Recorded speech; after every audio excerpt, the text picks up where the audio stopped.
Young Depression, the anime. Young Depression, the anime. Young Depression, the anime. Young Depression, the anime. That has to have been the best use of NSYNC that I've seen in a trailer in a long time.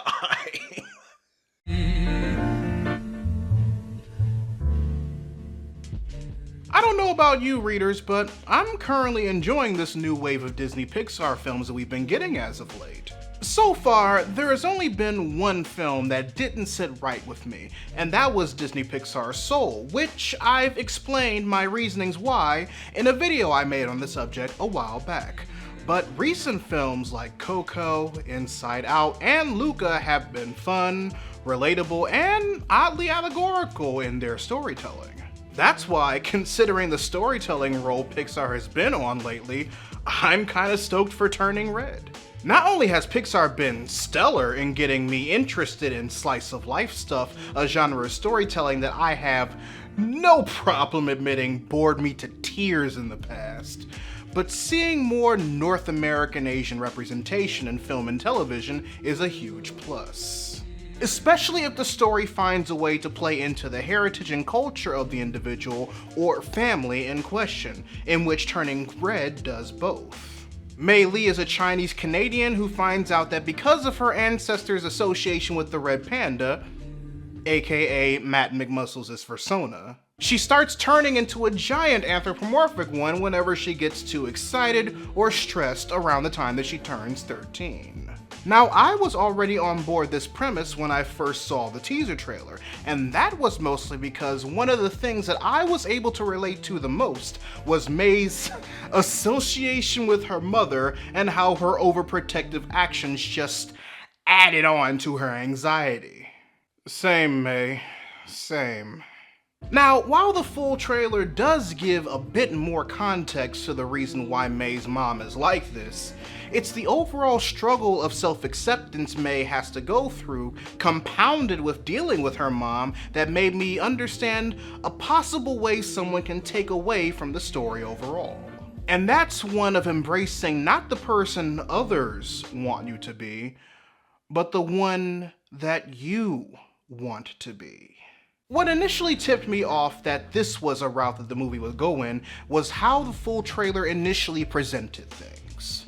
From how she reacted when her mom and dad discovered she transformed. This happened already? What did you say? To how receptive her friends were in helping her get her transformations under control. Abby, hit me.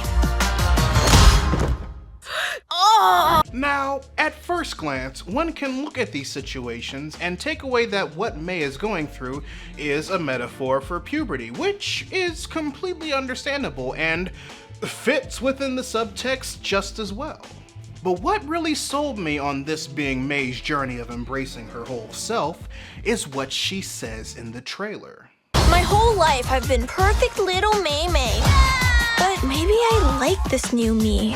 Now, from that sentence and the scenes in display from the movie, there are so many ways one can interpret that line. When I first saw it and heard the line, I gained plenty of body positivity vibes. And while they're definitely present, that's only part of the whole, because you can't just factor in certain aspects of Mei's coming of age story.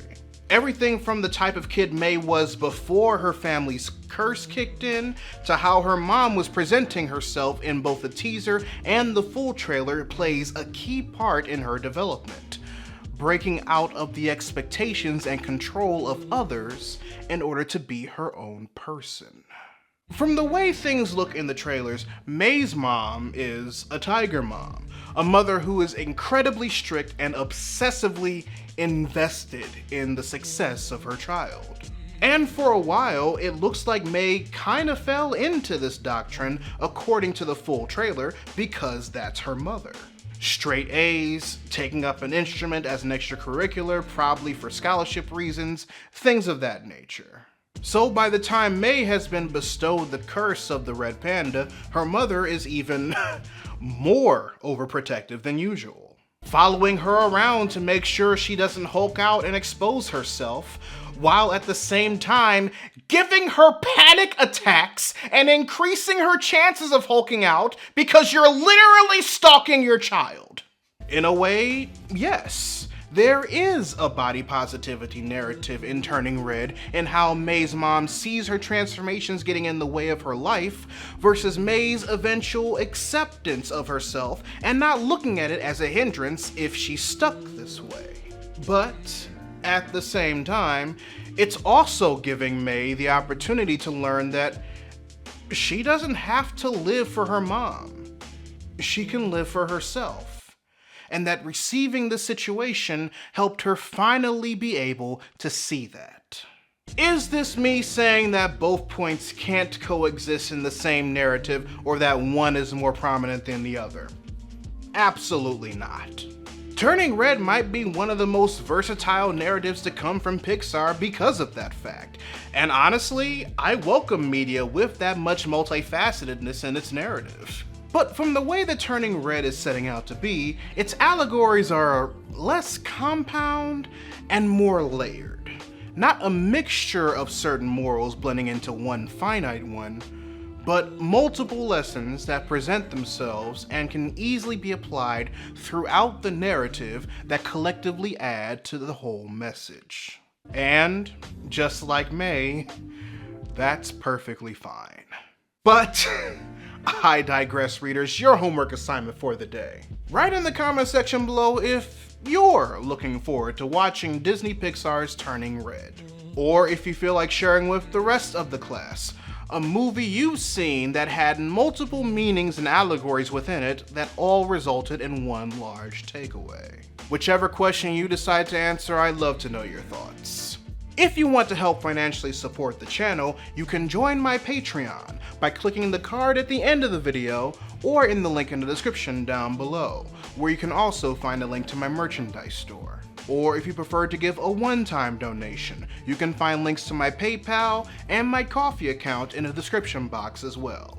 Also, make sure you subscribe to the channel and turn on notifications, because I post new videos every Monday, Wednesday, and every other Friday. But until then, this is Readus 101. Class dismissed.